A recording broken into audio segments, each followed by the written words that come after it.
Who's that? Daddy! No, that's a pussycat. Meow. Meow. 2 years old and like any toddler, full of chat. She likes plenty of noise too. Do you like that noise? But Charlotte was born profoundly deaf. Like most deaf children now, thanks to screening, she was diagnosed early, at just 6 weeks. But for her parents, the shock of the diagnosis was just the beginning. Oh, lovely dancing. We had no knowledge of deafness, we had no knowledge of communication. And the hospital were great at telling us her hearing loss and what we should do about that. But there was no information at all about communication and what we should do. Are you okay? It was decided Charlotte should have cochlear implants. They can give deaf children access to some sound, but can have limitations. And when the children take them off, they're still deaf. Her parents, desperate to communicate with her as soon as possible, began to learn to sign. Oh! Chocolate! They've been lucky. They're part of a pilot project being funded by the Northern Irish government to encourage early communication. And a sign language tutor comes into the family home and teaches the whole family to sign for free. It was really, really helpful to be learning signs that I could communicate with my own daughter. We find that she understands the world a lot better when we add the sign in on top of the speech. So once she knows the sign, she's already talking about it and using it in her communication, and then she learns the word afterwards. Sarah and her family hope they're on the right track now, nice and early. But according to today's report from the National Deaf Children's Society, just under a third of parents feel they didn't get the right support once their child was identified as deaf. Pretend you're a dentist now. Put your dentist mask on. If you had too much sweets, then your teeth will fall out. I mean, you haven't no teeth. But if you don't control yourself, you'll get bigger and bigger. 9-year-old Kaya and her friend Morgan are thriving. They get extra help at school. They've both got cochlear implants, but they can sign too. One more slide to show, then we're going to do some writing. Okay, so have a look. For their mothers, though, getting the girls to this point was a struggle. Evelyn, like a quarter of parents in today's report, felt she didn't get any information on how to communicate with her daughter.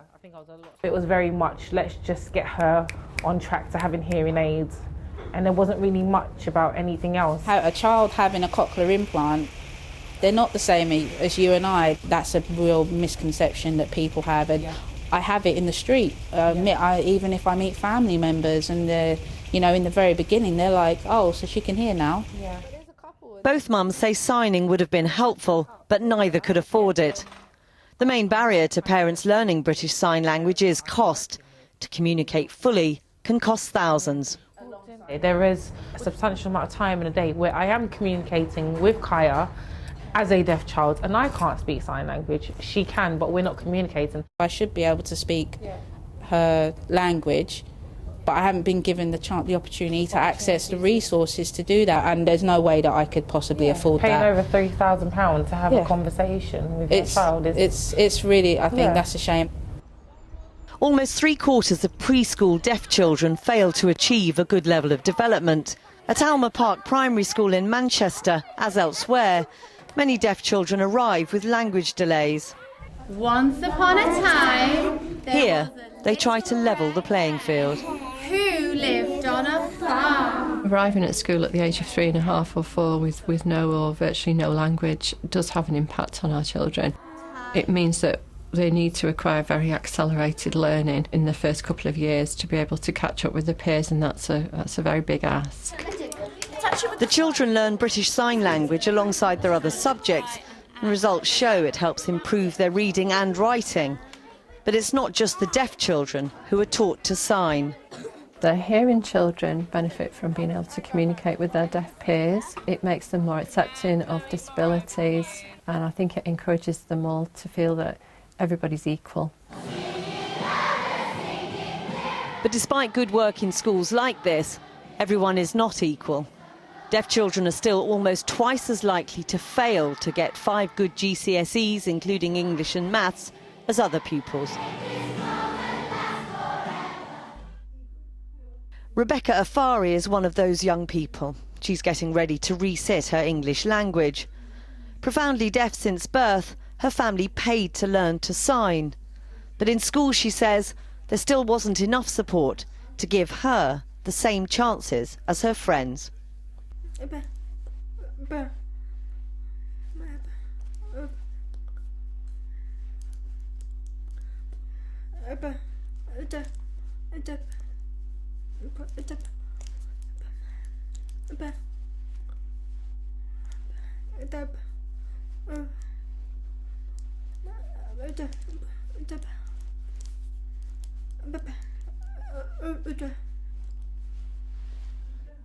Rebecca says this lack of support was compounded by low expectations, something she's determined to counter.